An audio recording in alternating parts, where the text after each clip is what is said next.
Selamat malam pemirsa, seiring dengan HUT ke-81 Republik Indonesia, pekan lalu Presiden Prabowo Subianto menyampaikan pidato era APBN 2027 dan nota keuangannya di sidang paripurna DPR dan DPD. Beberapa kejutan muncul dalam proyeksi era APBN tahun 2027, seperti apa persisnya gambaran perekonomian Indonesia di tahun depan, tahun 2027, dan akan seperti apa dampaknya bagi masyarakat. Pemirsa, bersama saya Leonard Samosir, inilah Top Ekonomi.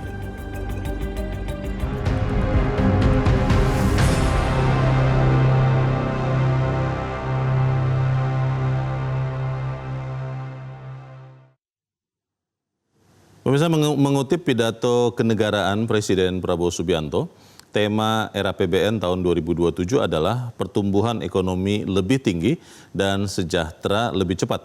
Apa saja kejutan pada era APBN 2027?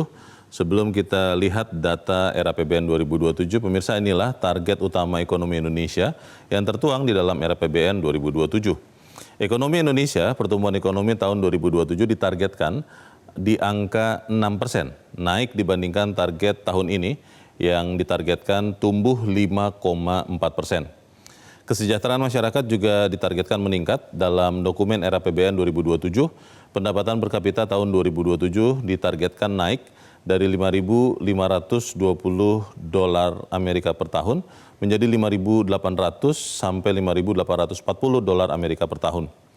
Untuk menjaga harga kebutuhan pokok dan yang lain, inflasi tahun 2027 tahun depan ditargetkan 2,5%, itu sama dengan target inflasi tahun ini.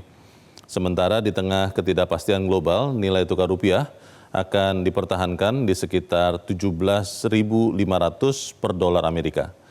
Ketidakpastian global juga membuat harga minyak mentah tahun 2027 yang ditargetkan ada di angka $75 Amerika per barrel. Ini adalah harga Indonesian Crude Price atau ICP, dan angka $75 ini sedikit naik dibandingkan tahun ini yang ditargetkan ICP Indonesian Crude Price itu ada di harga $70 per barrel. Dan pemirsa, inilah pengeluaran negara yang direncanakan akan dibelanjakan tahun depan. Totalnya mencapai 4.096 triliun rupiah, meningkat dibandingkan belanja tahun ini sebesar 3.843 triliun rupiah.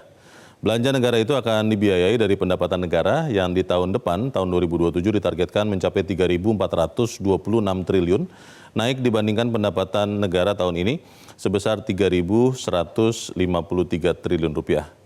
Ada banyak kejutan yang diumumkan Presiden Prabowo Subianto dalam pidato era APBN 2027 dan nota keuangannya di Senayan pekan lalu. Dan malam ini kita akan mengupas beberapa kejutan itu. Yang pertama, kejutan target pertumbuhan ekonomi tahun 2027 yang di atas ekspektasi, yaitu 6%. Kejutan selanjutnya adalah peningkatan pendapatan per kapita dari $5.520 per kapita per tahun di tahun ini naik menjadi $5.800 hingga $5.840 Amerika per kapita per tahun di tahun depan. Kejutan selanjutnya adalah penurunan defisit anggaran. Tahun ini defisit anggaran ditargetkan 689 triliun rupiah atau 2,85% dari PDB. Sementara tahun depan defisit anggaran ditargetkan turun menjadi 671 triliun rupiah atau sekitar 2,4% dari PDB. Yang selanjutnya adalah peningkatan transfer ke daerah TKD dari 696,9 triliun tahun ini naik menjadi 735 triliun di tahun depan.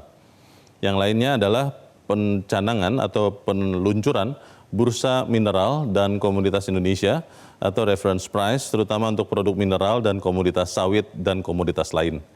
Bursa Mineral dan Komoditas adalah upaya Indonesia untuk mandiri dari ketergantungan pasar luar negeri. Ya pemirsa, seperti apa dampak kejutan era APBN 2027 ini bagi kita, bagi masyarakat? Wakil Menteri Keuangan Republik Indonesia, Suhasil Nazara, akan menjawabnya bagi Anda. Tetaplah bersama kami, Top Ekonomi akan segera kembali.